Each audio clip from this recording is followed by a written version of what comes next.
আজকে অনেক দিন পর নিয়ে আসলাম নতুন একটা রেসিপি। তো ফুলকপি নিয়েছি, আলু, মটরশুঁটি, পনির আর এদিকে নিয়েছি ক্যাপসিকাম। তো অন্যরকম একটা রেসিপি বানাবো। তো চলুন কি বানাই একটু দেখে নেবেন। আর রেসিপিটার নাম কি দেওয়া যায় সেটাও আপনারা একটু কমেন্টস করে জানাবেন। তো চলুন রান্নাটা শুরু করা যাক।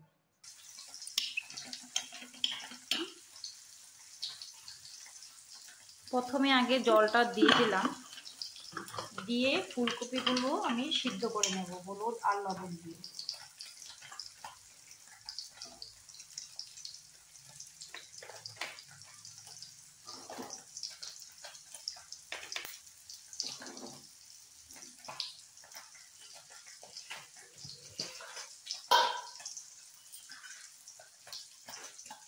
সামান্য হলুদ আর দিয়ে দিচ্ছি লবণ দিয়ে প্রথমে আগে এগুলোকে হালকা একটু সিদ্ধ করে নেব।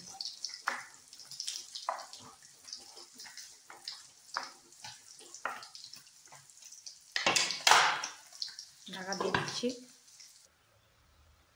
প্রায় 2 মিনিটের মতন আমি এটাকে সিদ্ধ করে নিয়েছি। নিয়ে এবার নামিয়ে কড়াইটা আবার বসিয়ে দিলাম। রান্নাটা আমি সরষের তেল দিয়ে করব, তো হিসেব করে আমি দিয়ে দিলাম তেল। তেলটা গরম হোক। তেলটা গরম হয়ে গিয়েছে। প্রথমে আমি আলুগুলোকে হালকা লাল করে ভেজে নেব।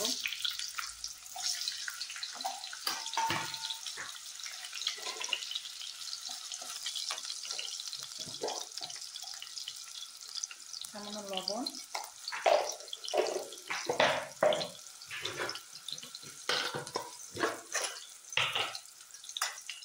দিয়ে দিচ্ছি হলুদ,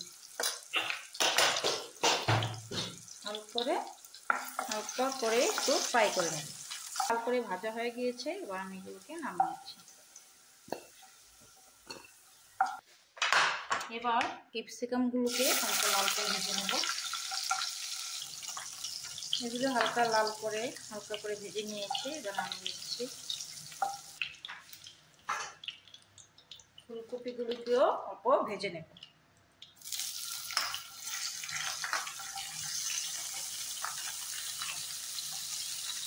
তো এগুলোকে আমি হালকা লাল করে ভেজে নিয়েছি। এখন এগুলোকে আমি নামিয়ে নিচ্ছি।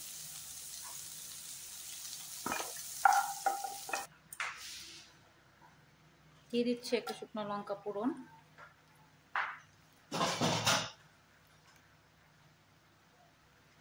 দিয়ে দিচ্ছি জিরে ফোড়ন, আর এখানে এলাচি, দারচিনি, লং থেতো করে নিয়েছি, সেটা দিয়ে দিচ্ছি। হালকা লাল করে এটাকে ভেজে নেব।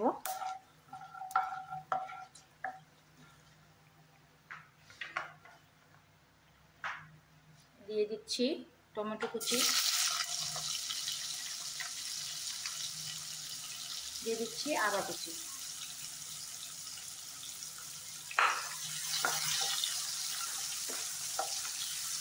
স্টিমটা আমি লোতে রেখেই রান্নাটা করছি।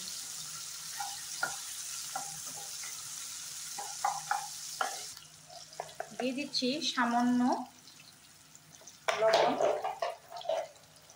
যাতে টমেটোটা গলে যায়, তার জন্য সামান্য লবণ দিয়ে দিয়েছি। দিয়ে দিচ্ছি মটরশুঁটি,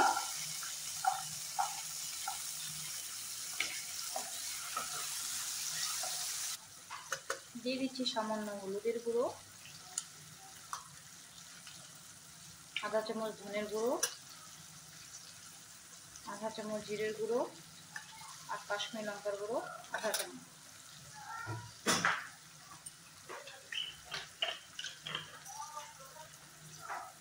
সামান্য জল দিয়ে দিচ্ছি যাতে মশলাগুলো পুড়ে না যায়। দিয়ে ভালো করে মশলাগুলো আমি কষিয়ে নেব। এর মধ্যে দিয়ে দিচ্ছি ভেজে রাখা আলুগুলো, যাতে আলুগুলো মশলাগুলোর সাথে সিদ্ধ হয়ে যায়।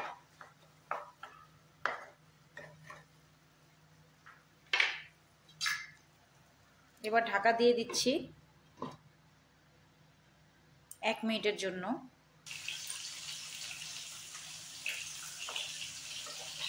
প্রায় 1 মিনিট পর চলে আসলাম।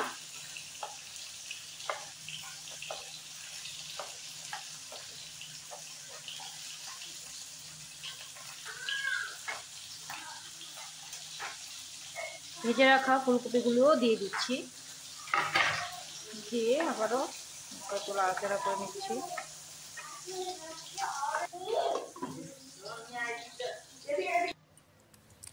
প্রায় 1 মিনিট পর ঢাকনাটা তুলে নিলাম, আবারও হালকা একটু নাড়াচাড়া করে নিচ্ছি। তো মশলাটা ভালো করে কষানো হয়ে গিয়েছে।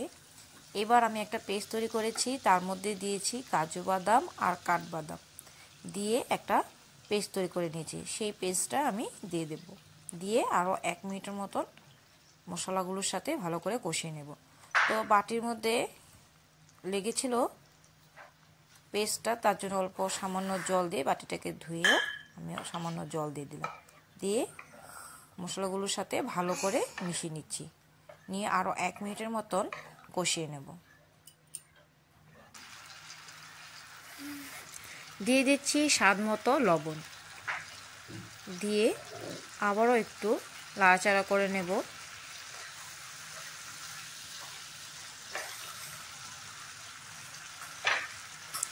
এবার দিয়ে দেব ঝাল হিসেব করে কাঁচা লঙ্কা, দিয়ে 1 মিনিটের জন্য ঢাকা দিয়ে রেখে দেব।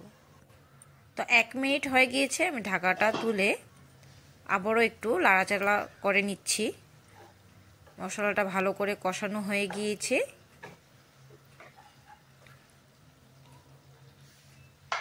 আর এবার দিয়ে দেব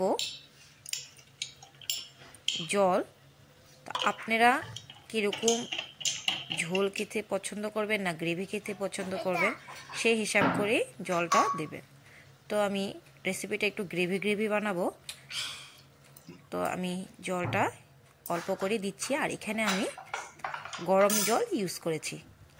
রেসিপিতে গরম জল ইউজ করলে রেসিপির টেস্টটা বেড়ে যায়। দিয়ে আমি যে পনিরগুলো ভেজে রেখেছিলাম আমি আগের থেকেই, সেই পনিরগুলো আমি দিয়ে দিলাম। আর ক্যাপসিকামগুলো যে ভেজে রেখেছিলাম সেই ক্যাপসিকামগুলো দিয়ে দিলাম। দিয়ে এবার গ্যাসের স্টিমটা আমি বাড়িয়ে দিয়েছি, দিয়ে আরও 1 থেকে 1.5 মিনিটের মতন আমি রান্নাটা করে নেব। এবার ঢাকাটা দিয়ে দিয়েছিলাম, 1.5 মিনিট পর ঢাকাটা তুললাম। দেখুন রান্নাটা হয়ে গিয়েছে। দিয়ে দিচ্ছি 1 চামচের মতো গরম মশলা গুঁড়ো, আর দিয়ে দিচ্ছি কস্তুরি মেথি পাতা উপর দিয়ে ছড়িয়ে। তো রান্নাটা হয়ে গিয়েছে। এই রেসিপিটার নাম কি দেওয়া যায় বন্ধুরা অবশ্যই কমেন্টস করে জানাবেন। এরকম করে রান্না করলে ফুলকপি পনির মটর দিয়ে খুব দারুণ লাগে খেতে। এই রেসিপিটা রুটি বা পরোটা বা সাদা ভাত দিয়েও খেতেও খুব ভালো লাগে। তো এবার আমি নামিয়ে নিচ্ছি আর গরম গরম সার্ভ করে দেব। এই রেসিপিটার জন্য লাইক আর কমেন্টস করে দেবেন। তো রেডি আজকের আমার এই ফুলকপির রেসিপি। তো কি নাম দেওয়া যায় এই রেসিপিটার অবশ্যই কমেন্টস করে আমাকে জানাবেন। তো কেমন হয়েছে সেটাও কমেন্টস করে জানাবেন। তো যদি আমার এই রেসিপিটা ভালো লাগে তো অবশ্যই আমার চ্যানেলটাকে সাবস্ক্রাইব করে দেবেন।